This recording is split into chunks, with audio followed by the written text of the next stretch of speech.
अस्सलाम वालेकुम। Welcome to travel with सनान बिन मंसूर। आज हम अपनी इस वीडियो में बात करेंगे इटली स्टडीज़ से रिलेटेड।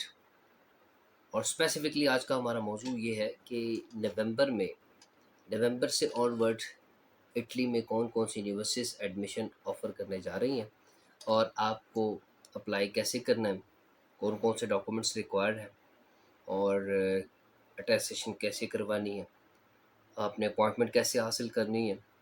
और इसके अलावा आपकी जो स्टडी अब्रॉड का जो ड्रीम है, आप एग्जैक्ट टाइम पे अपने डॉक्यूमेंट्स प्रिपेयर करके इसको आपको कैसे अचीव कर सकते हैं। बात ये है कि जैसे कि मैं पहले भी आप लोगों को काफ़ी सारी अपडेट्स शेयर कर चुका हूँ कि कौन कौन सी यूनिवर्सिटी कौन कौन से मंथ में 2026 इनटेक के लिए एडमिशन्स अपने ओपन करने जा रही है। वो भी आप वीडियो लाजमी देख लीजिए। लेकिन आज की वीडियो इंतहाई अहमियत की हामिल है क्योंकि ये अक्टूबर चल रहा है, नवंबर में एडमिशन ओपन होने जा रहे हैं कुछ यूनिवर्सिटीज़ के। उसके नेम मैंने आज आपको बताने हैं, प्लस जो डॉक्यूमेंट्स रिक्वायर्ड है वो भी आपको बताने हैं। एंड साथ मैंने आपको ये भी बताना है कि आपने अगला स्टेप कैसे लेना है। मैं पिछले 6 से 7 माह से सिर्फ एक ही बात आपको रिपीट कर रहा हूँ कि जब भी आपने अप्लाई करना है ना, तो आपने पिछले 6 7 माह पहले इन सारे डॉक्यूमेंट्स को अरेंज करके रखना है, ताकि at the time of apply आपको किसी भी मुश्किलात का सामना करना ना पड़े। वीडियो स्टार्ट करने से पहले हमेशा की तरह मैं आपसे ये कहता हूँ कि हमारे चैनल को सब्सक्राइब करना बिल्कुल ना भूलें, बेल नोटिफिकेशन लाजमी ऑन कर लीजिए, व्हाट्सएप चैनल को फॉलो कर लीजिए, ट्रैवल सन्नान बिन मंसूर के नाम से इंस्टाग्राम है उसको फॉलो कर लीजिए, और फेसबुक पेज है इसको फॉलो। ये इतने सारे सोशल मीडिया इसलिए बताए हैं कि यूट्यूब के लिए बाज़ का डाटा मौजूद नहीं होता, जबकि व्हाट्सएप फेसबुक के लिए डाटा जो है ना वो ईज़िली अवेलेबल हो जाता है, वो चल जाती हैं एक छोटे से पैकेज से भी, तो वहाँ पर आपको ये अपडेट्स भी मिल जाती हैं, ठीक है? तो वीडियो स्टार्ट करते हैं और सबसे पहले हम देखते हैं कि क्या चीज़ें हैं और नवंबर में कौन सी यूनिवर्सिटीज़ ओपन होने जा रही हैं। देखिए, जो नवंबर में जो अनाउंसमेंट होती है उसे हम कहते हैं स्प्रिंग इनटेक, ठीक है? Now this is the spring intake which is going to start in November, ठीक है? और ये जो यूनिवर्सिटीज़ हैं जो नवंबर से स्टार्ट कर रही हैं, ये एप्लीकेशन लेनी स्टार्ट करती। फॉर एग्ज़ाम्पल मैं आपको एक यूनिवर्सिटी बताता हूँ, यूनिवर्सिटी ऑफ टोरंट। इसने नवंबर में जो है ना एडमिशन कॉल्स देनी शुरू कर देनी है, ठीक है?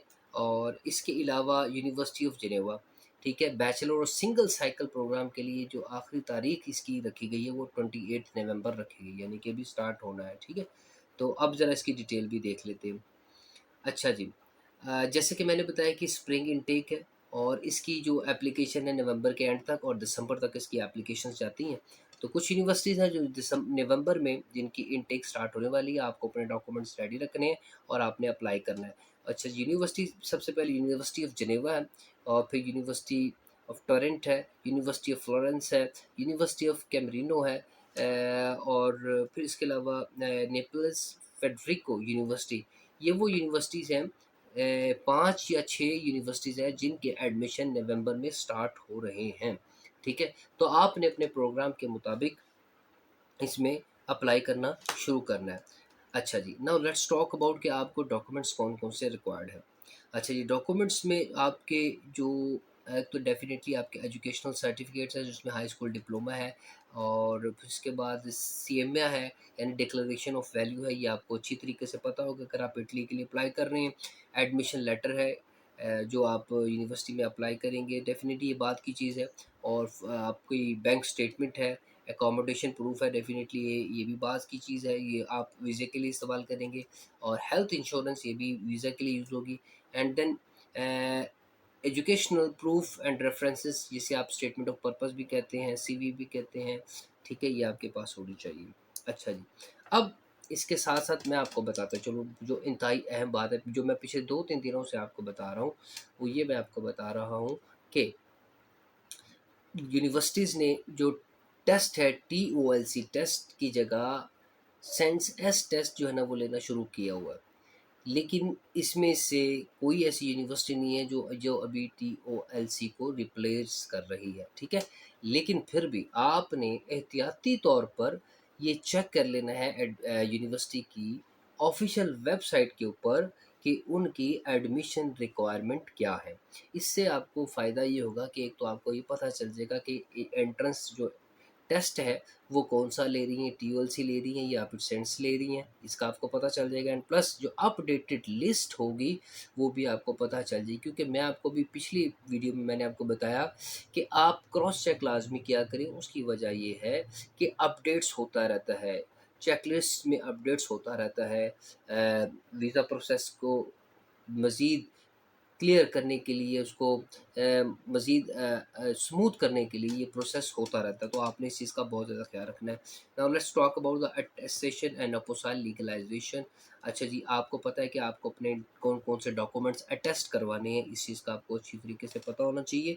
और फिर उसके बाद मिनिस्ट्री ऑफ फॉरेन अफेयर से एंड देन अपोसाइल आपने यानी तस्दीक आपने लाजमी करवानी है फॉरेन मिनिस्ट्री से, ठीक है। मिसाल के तौर पर आपकी जो एजुकेशनल डॉक्यूमेंट्स हैं एंड देन जो मार्कशीट है इस और स्कूल की जो भी है, इसको आपने HEC से और फिर IBCC से एंड देन आपने मिनिस्ट्री ऑफ फॉरेन अफेयर्स से आपने क्या करवाना है, इसको अटेस्ट करवाना है। And then very important, declaration of value, ये आपने लाजमी करवाना है, जिसे आप सीमिया भी कहते हैं, ठीक है। कंपेरेबिलिटी स्टेटमेंट ये लाजमी आपने लेनी है। मैं समझता हूँ कि अगर नवंबर में एडमिशन अगर स्टार्ट हो रहे हैं, आपको पता भी होना चाहिए था ये, लेकिन आपको उससे पहले आपकी ये जो DOV है, CMA है, ये पहले से ऑलरेडी हो जाना चाहिए, ठीक है। 10 से 15 दिन का ये प्रोसेस है ये CMA का, ठीक है, क्योंकि ये आपकी असेस करती है आपका जो एजुकेशनल लेवल है वो यूरोपियन एजुकेशन लेवल के किस कैटेगरी में फॉल करता है। यूनिवर्सिटी या तालीमी अथॉरिटी की तस्दीक डेफिनेटली जो आपकी यूनिवर्सिटीज़ हैं, जो आपने डिग्री ली है उसकी तस्दीक HEC से होगी, ठीक हो गया ये। अच्छा जी, जो भी आपके डॉक्यूमेंट्स हैं it should be very clear and trust, ठीक है, अटेस्टेड होने चाहिए, ट्रांसलेट होने चाहिए, ठीक है। ट्रांसलेशन के लिए आपको पता होना चाहिए कौन कौन से डॉक्यूमेंट्स आपको ट्रांसलेट करवाने हैं। अगर यूनिवर्सिटी ने ये कहा है कि आपको अपने डॉक्यूमेंट्स इटालियन में करवाने हैं, तो आपको आपके डॉक्यूमेंट्स इटालियन में ट्रांसलेट होना ज़रूरी है, ठीक है।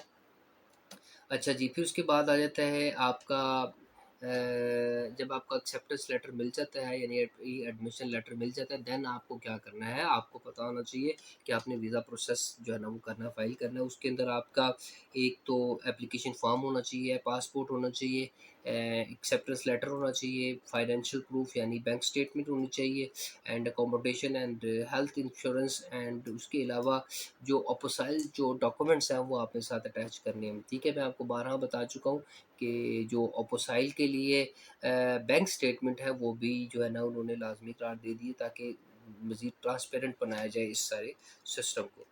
अच्छा जी, अब आपने करना क्या है, आपने करना ये है, याद रखें, ध्यान से सुन लीजिए इस बात को।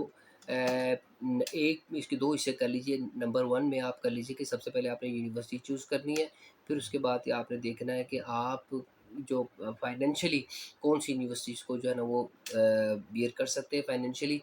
आपने देखना है कि क्या यहाँ पर स्कॉलरशिप की अपॉर्च्युनिटी मौजूद है।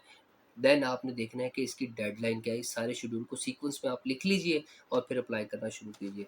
उसके बाद जो सेकंड स्टेप है आपने ये बनाना है, नवंबर से पहले यूनिवर्सिटी की प्रोग्राम की लिस्ट बनाएँ कि कहाँ-कहाँ आखिरी लिस्ट है, कहाँ का लास्ट डेट है, ठीक है, और मैंने कहाँ-कहाँ अप्लाई करना है, और फिर इनकी आखिरी लास्ट डेट चेक कर लीजिए, लिख लीजिए। फिर उसके बाद एजुकेशनल डॉक्यूमेंट्स अपने सारे इकट्ठे कीजिए, उनको PDF में कन्वर्ट कीजिए या फिर उनको स्कैन करवा के एक ही उसकी फ़ाइल बनवा लीजिए, और देन आपके जो ट्रांसलेटेड और अपोसाइल एंड अटेस्टेड डॉक्यूमेंट्स हैं उनकी तरतीब बना लीजिए, और फिर उसके बाद यूनिवर्सिटी में एप्लीकेशन आप सबमिट करवाएँ। फिर इस जब जैसे ही आपको एक्सेप्टेंस लेटर मिलेगा आप वीज़ा अप्लाई करेंगे, और फिर उसके बाद आप याद रखें इटली पहुँचेंगे और रहाइश परमिट हासिल करेंगे। कीप इन योर माइंड कि आपने जब भी अब प्रोसीजर के मुताबिक इटली में क्लासेस लेने से पहले आपने पहुंचना है, तो उसके लिए आपको थोड़ा-सा एक्टिव होना पड़ेगा और ज़्यादा कंसंट्रेशन के साथ आपको काम करना पड़ेगा। तो ये आज की डिटेल थी नवंबर में जिन यूनिवर्सिटीज़ के एडमिशन ओपन होने जा रहे हैं, इस चीज़ का बहुत ज़्यादा ख़्याल रखिए, तैयारी कर लीजिए और अप्लाई करना शुरू कर दीजिए। इससे रिलेटेड आपका क्वेश्चन है तो आप मुझे कमेंट सेक्शन में कर सकते हैं, इंशाल्लाह मैं आपको वहाँ पर रिप्लाई करूँगा, अदरवाइज़ आपके लिए एक और वीडियो बना दूँगा ताकि आपकी क्लेरिफिकेशन हो जाए आपके क्वेश्चंस की। तब तक के लिए आप अपना ख्याल रखिए। Thank you so much for watching travelling सनात बिन मंसूर।